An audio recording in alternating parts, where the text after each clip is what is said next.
Make no mistake about it. Oh, down! It's down! It's down! Attempting for it. Oh! Here we go! Yan ang puwersa na taglay. Bagsak na naman! Lagi niyong sundan, huwag magpapahuli. Pag-usapan ni bakbakan. Puding umugong ang apelyidong Pacquiao sa mundo ng boxing.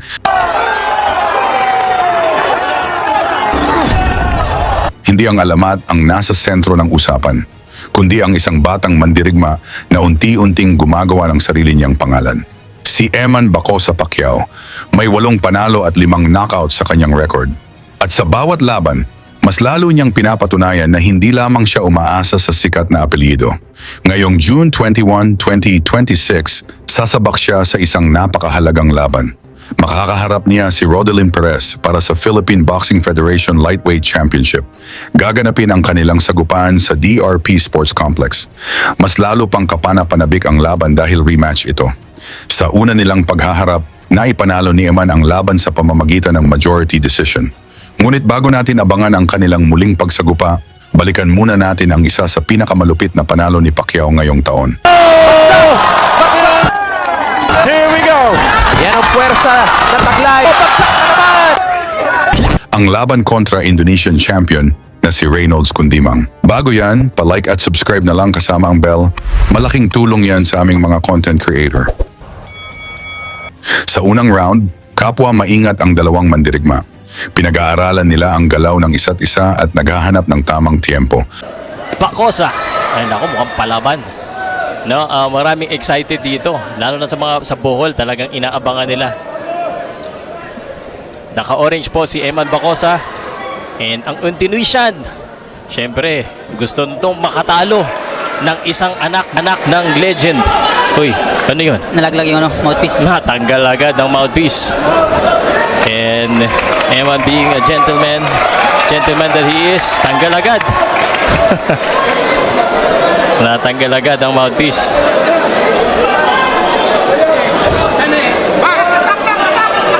And again, here we go. Lapit tayo dito. Eman Bacosa and Kundimang. Kundimang looking to attack. Eman Bacosa nagita, good right hand para kay Kundimang. Kundimang trying to fake. Kundimang in white. Bacosa Pacquiao. Tatlong sunod-sunod ni Kundimang. Alam mo si... Oh! Good uppercut there! Tinanggap yon ni Eman Bacosa. Eman Bacosa high guard dito. Kundimang. Maraming nakasalalay dito sa laban na ito. Body shot by Kundimang. That is heavy. Talagang desidido itong Kundimang. Eman Bacosa Pacquiao. One thing I could say, Jake, pero dito kay Eman, matibay ito. Nakatanggap na rin ito ng mga dekalibre suntok, pero tinanggap lang niya. Kinakaya niya ka, sir. Oo. Oh, yun. Siya naman ngayon, naku, yung depensa lang. Oops. Nakakalimutan yung depensa niya kasi pag sumapasok siya, nakakalimutan niya eh.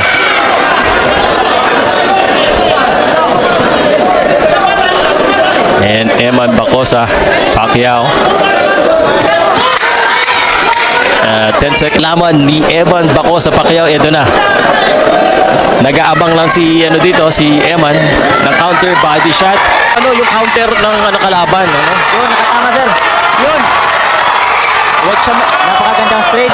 Nakangiti pa kay Jillian Wag lang niya kalimutan yung depensa niya kasi pag sumapasok siya, nakakalimutan niya eh.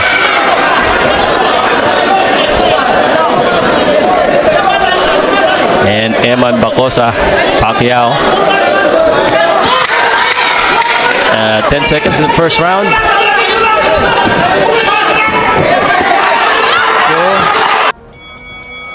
Ngunit pagsapit ng ikalawang round, biglang sumiklab ang aksyon.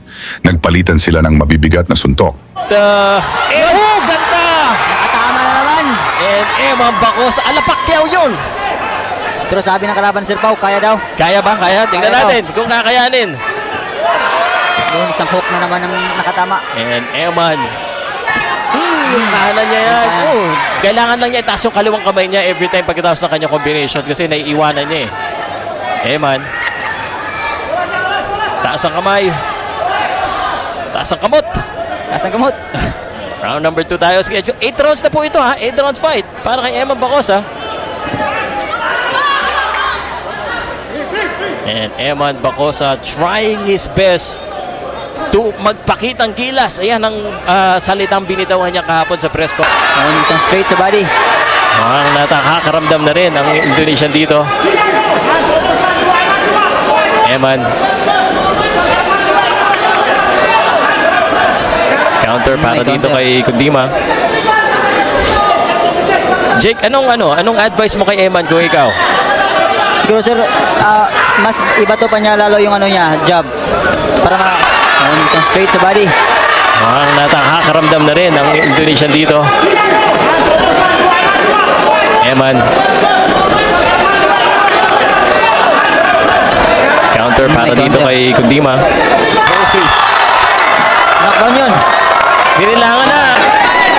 And Eman Bacosa, lalong nabubuhayan. Naka-knockdown siya dito. Inaabangan siya ng counter dito. Counter uppercut eh. Nakita ko yun. Oh! Iba to pa niya lalo yung niya, jab.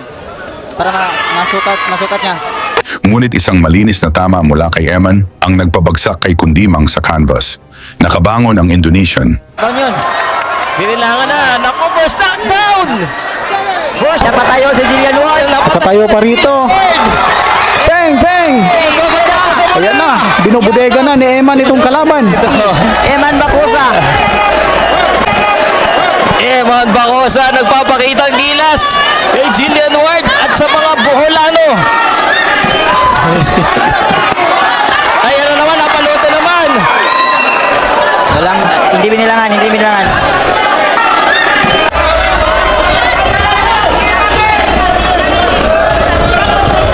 Oh, tumama na naman. At mula sa isang malinis na tama ni Eman, bumagsak si Kundimang sa lona. Nakabangon pa ang Indonesian fighter. Counter uppercut eh. Nakita ko yun. Oh, sabi na eh. Yun, nakatabawi. Oh, shit! Kailangan na naman. Sabi ni Indonesian, wala daw yun. Tatlong bagsak na. Dalawa pa lang. Oy, Sa ikatlong round, nagpatuloy ang matinding bakbakan. Ngunit muling natikman ni Kundimang ang bagsik ng kamao ng Pinoy prospect. gusto na tapusin ni Eman Bacosa Pacquiao. Sumusugod na. Kaso na out of balance siya. Technically do, medyo masyado siya kaso na out of balance siya. Technically do, medyo masyado siya na-emosyonan dito ha. Mag-ingat siya kasi baka ma-counteran din siya. May counter kay. Oo. May counter. Yun yung aking nakikita. Kanya, yan na! Malakas talaga. Parang babaksak na naman to pag isa pang solid eh. Body mo, Eman. He needs to... May lakas si Eman, guys. He just need to... Ang siguro masasabi ko, a little bit mature sa depensa lang. At wag basta-basta lang bato. Yun. Yun yung right hand niya. May lakas. Yung kaliwa. Ayun. May counter. May counter yung kalaban. Tamaan na naman. Pero ilang sandali lamang ang lumipas, muli siyang napabagsak matapos tamaan ng isa pang mabigat na kombinasyon. Hindi na naman! Yun ang Solid nabalikan. straight. Nababalikan lang siya. Yan na naman! Paksak na naman! Yun na nga yung solid straight. Kung sa ni Hope sa naong. Kapoy na ata itong Indonesian eh. Tumatayo pa. Tayo pa. Pumapalag pa. Parang magbibilang na lang tayo. Parang Matatapos pa kaya itong round 3 dito? Eman Bacosa, parang it's just a matter of time. Lalo Uy! na niya. Tumama na naman yung kaliwa ni Eman doon. Eh, balitan niya na konti, dagdagan niya yung jab niya, no? Yun!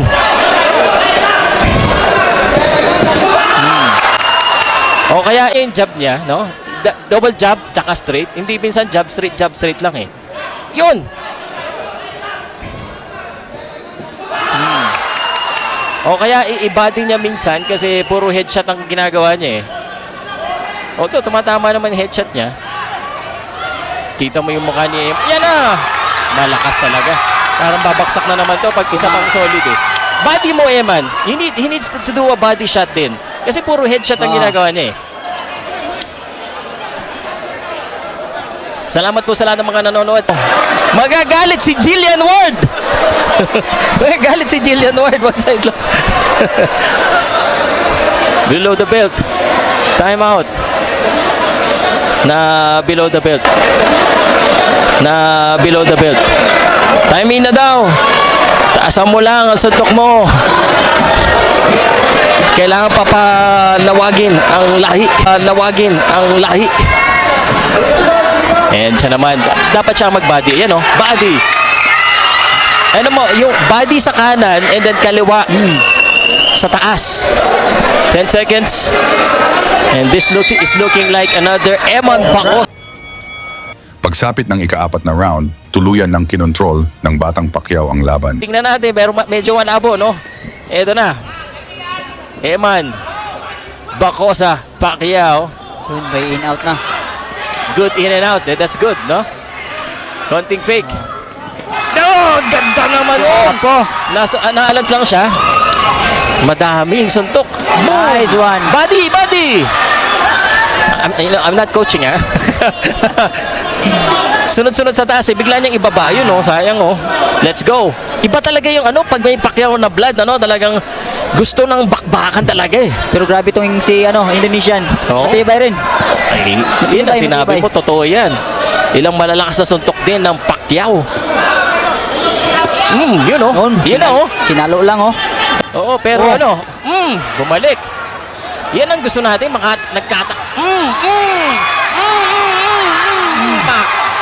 Manny!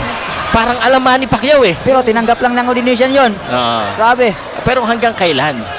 Yan ang tanong.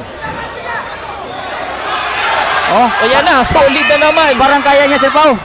Kaya niya suntok, oh. Sinalo lang niya lahat. Sinalo. Not a good idea para saluin lahat ng suntok ni Eman. Body. Yan na, bumabody na si Body na Eman. naman. Sumalo good din. Bumalo din si Eman. Yun. Ayan na. Ayan ang counter. the crowd here at the Bohol Cultural Center. Grabe yan tili. Medyo gassing out na rin, ano? Round number 4 scheduled for 8th round. Hinga ng malaki. Ay isang minuto pang natitira dito sa round 4. That right hand again. Baksak.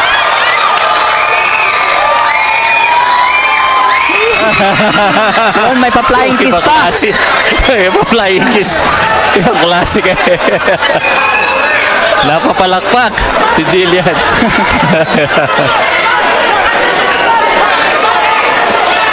Di ko nakuha na, sayang. Yan na, yan na. Baksak na. Sunod-sunod ang kanyang kombinasyon hanggang sa muli niyang mapabagsak ang Indonesian champion. Dito na nagpasya ang referee na ihinto ang laban. Technical knockout victory para kay Eman Pacquiao. 5 beses bumagsak si Kundimang sa laban na iyon.